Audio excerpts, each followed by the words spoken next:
E aqui no quadro Seu Advogado, nós vamos falar sobre direito digital. E quem vai nos dar todas as informações, as que eu vou fazer, as perguntas que eu vou fazer aqui e as suas que você faz através do nosso WhatsApp, 984029756, é o nosso querido, parceiríssimo, amigo, pastor doutor Irlan Melo. Doutor Irlan. Bom dia. Bom dia, tudo bem com você? Tudo bem, tudo 100%, e você? Graças a Deus, tudo bem. Estamos aí vivendo um momento tão conturbado no cenário político, econômico da nossa nação. É verdade. E a gente tem aí algumas questões. A internet, ela tem nos ajudado bastante, as redes sociais. Então, o direito digital vai se aplicar em muita coisa aí agora, né? E é um direito novo, né, Serginho? Um direito que veio agora com as redes sociais, principalmente com a questão da internet. Então é algo que todos nós precisamos estar atentos. Para quê? Porque dentro do direito digital, muitas pessoas acham que a internet é um campo livre, onde você pode fazer... Uma terra de ninguém? Terra de ninguém. Você pode fazer o que você quiser, que não vai ser penalizado por isso, né?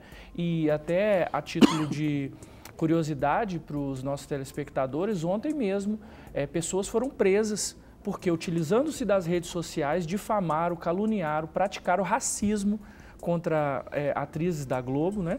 E aí inicialmente até combinou com a Thaís Araújo, teve aquela Maju, aquela jornalista, exatamente, né, Maria Júlia. Ontem pessoas foram presas, já identificadas. Por quê? Porque na internet, nos meios digitais, você tem um rastro, e o rastro se chama IP. Então, que é a identidade, né? Exatamente. De cada uma das máquinas. Então, a partir disso, você consegue identificar. Então, qualquer tipo de situação que aconteça dentro das redes sociais ou dentro da própria internet, é possível, sim, identificar o responsável. Então, até diante disso que você nos fala aí, doutor Irlan, eu te pergunto, aquela pessoa que se faz, né, que se utiliza das redes sociais, então, para difamar uma pessoa, para falar mal de alguém, o que deve ser feito nesse caso? Então, é muito importante que a pessoa que ela passa por esse tipo de situação, o primeiro passo que ela deve dar é verificar onde isso ocorreu. Se foi, por exemplo, numa rede social, é importante que você imediatamente comunique a essa rede social que aquilo é um fato lesivo à sua honra e peça para que retire. Se isso não acontecer de forma imediata, você precisa fazer um boletim de ocorrência. Por quê? Porque através do boletim de ocorrência você pode solicitar judicialmente que aquela página, aquele conteúdo ofensivo seja retirado do ar. E a partir daí é possível você mover ações. Ação, por exemplo, de calúnia, injúria, difamação, ação de indenização por danos morais, porque aquela circunstância que aconteceu pode prejudicar a imagem da pessoa. E quando prejudica a imagem e a honra, é passível de indenização. Fora também, Serginho, que pensando também por esse lado, pode até causar danos materiais. Por quê? Imagina que um negócio é difamado e por causa disso ele perde a clientela. Então a receita caiu. Então a partir daí também pode ser calculado danos materiais numa circunstância dessa. É que, por exemplo, aí no caso citado aí, não atinge tão diretamente, mas sim, faz parte, por exemplo, ali que eles mexeram com a imagem, por exemplo, de atrizes, etc. Exatamente. Elas podem perder papéis, convites, até por um primeiro momento. Verdade. Não é? Muito embora a gente, a melhor forma de protestar inteligentemente seria até dar a elas o papel, o emprego, né? Como ali, não prejudicar nesse lado, mas a gente sabe que existe prejuízo de outras partes. Sentimentos de ódio, né? Sentimento de indignação por algo tão assim, que não faz parte de um povo de maneira geral, a gente tem que evitar, né? Porque muitas vezes nós vemos que as pessoas elas querem manifestar a sua opinião e elas não pensam que a sua opinião pode ser ofensiva a outra pessoa. Nós sempre conhecemos de um ditado que diz que o meu direito termina onde começa o seu.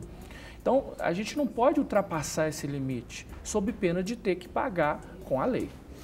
Agora, Irlan, você falou sobre prejuízo e eu começo a pensar a respeito do seguinte: se alguém entra num site de um banco, no banco no qual eu tenho ali, movimento a minha conta, e faz retiradas de valores ali da minha própria conta, o que eu devo fazer? Então, e olha que isso acontece muito, né? Por isso que é muito importante, se você recebe algum e-mail do seu banco, solicitando senha, se você, de alguma forma, às vezes até, não somente pelas redes sociais, mas também até via WhatsApp, recebe um pedido para senha e você verifica que aquilo realmente não é do banco, você precisa tomar muito cuidado.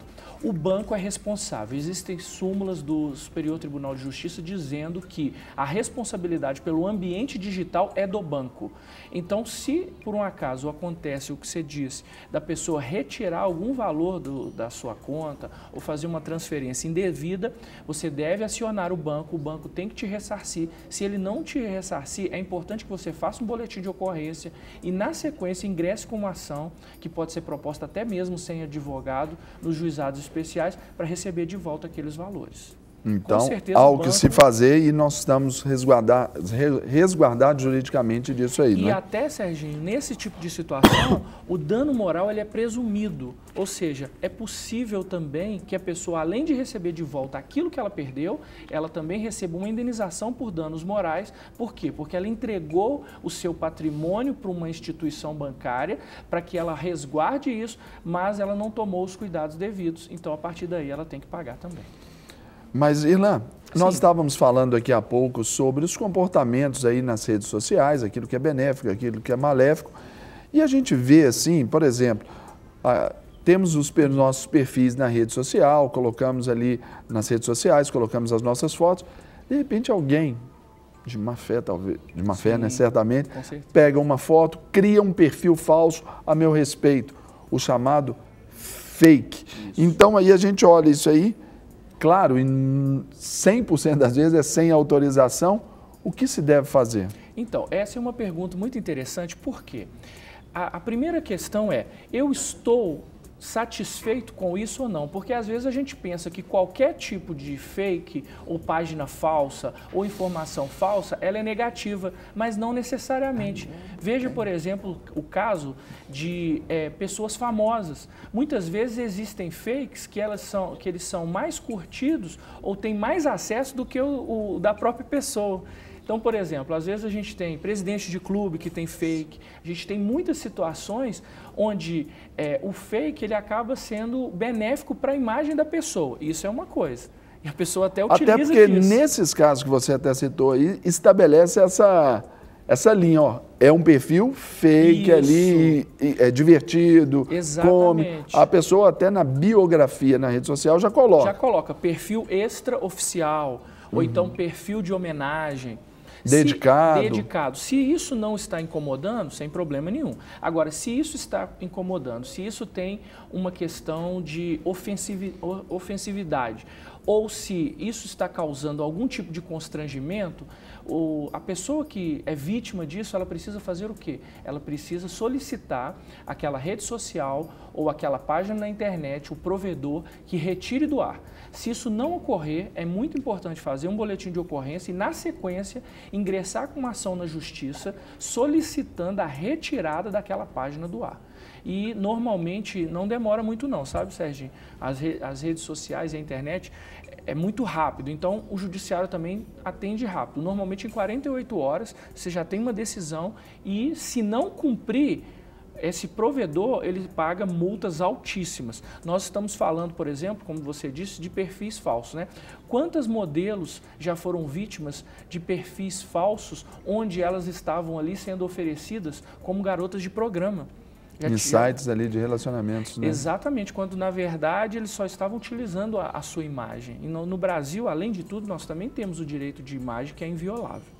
Agora, Irlan, voltando agora, mudando um pouco aqui, cresce aí absurdamente o número de compras que são feitas pela internet. E é fácil fazer essas compras aí. Se alguém faz uma compra pela internet utilizando-se dos meus dados, não é?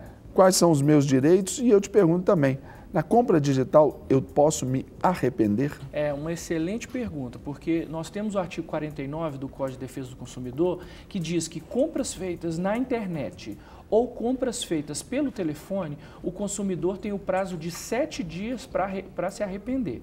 Então, nesse tipo de compra, você pode se arrepender sim, 7 dias. Mas, muitas vezes, a pessoa recebe o produto antes disso, não tem problema nenhum. Outro dia eu fiz uma compra no domingo à noite, segunda de manhã chegou. Fiquei impressionado. Mas se eu quisesse me arrepender, eu poderia. Ainda estaria no prazo. Estaria no prazo de 7 dias contados da data da compra. Da solicitação.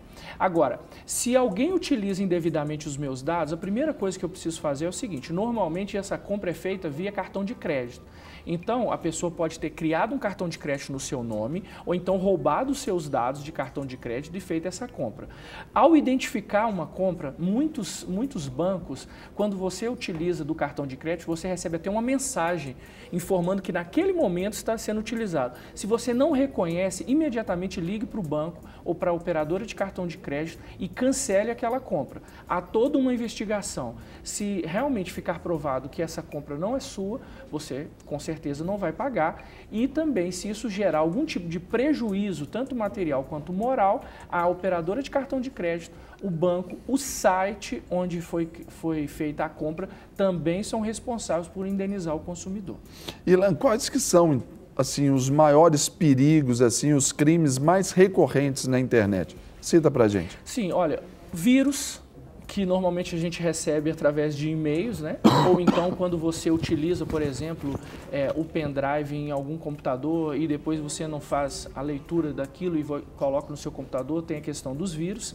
Os spams, que são aquelas janelinhas que aparecem e muitas vezes te induzem a clicar, e às vezes quando você clica ali você pode receber também o chamado cavalo de Troia, né? onde ele puxa os seus dados, ele consegue recuperar aqueles dados que você utilizou no seu computador, e aí isso pode causar prejuízos também. As páginas falsas, onde você acha que está numa página e está em outra.